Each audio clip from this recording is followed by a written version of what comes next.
तो फर्स्ट जो हम लोग आज पढ़े थे, यानी कि मेरे पिछले वीडियोस में, तो आपने जो पहला देखा था कि हैंड कैनन्स के बाद अब हम लोग देख रहे हैं मैच लॉक।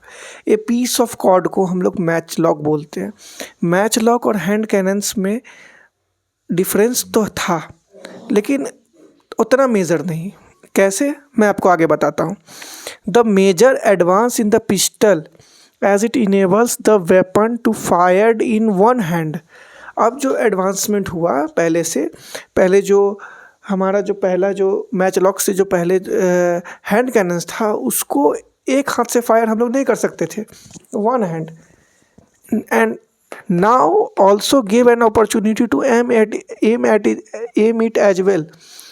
अब जब एडवांसमेंट हुआ तो ये हुआ एडवांसमेंट कि अब हम लोग जो मैच लॉक के आने के कारण अब हम लोग एक हाथ से भी फायरिंग कर सकते थे और उसको आराम से एम कर सकते थे। हम लोग बंदूक से एक हाथ से भी उसको हम लोग एम कर सकते। The construction of the match lock was exactly same as the hand guns. अब इसकी जो बनावट थी मैच लॉक की, वो बिल्कुल ही सेम थी। किस तरीके से? हैंड कैनन्स के तरह, हैंड गन्स के जैसे। The only difference was that the match was slow burning piece of cord. इसमें एक मैच लॉक लगा हुआ था जो कि स्लो पीस ऑफ कॉर्ड था, जिसको इग्नाइट करते थे प्राइमिंग चार्ज से।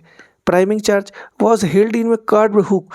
एक अब जो हमारा जो बंदूक था वो एक कर्व्ड हुक में फंसा हुआ था, मतलब जिसमें हम लोग बर्न करते थे एक कर्व्ड हुक को, जिसको हम लोग बोलते थे सर्पेंटाइन हुक। गौर से देखिए। To fire the gun trigger was pressed, the hook was mercilessly pushed forward and dropped the burning end of the match of the priming charge।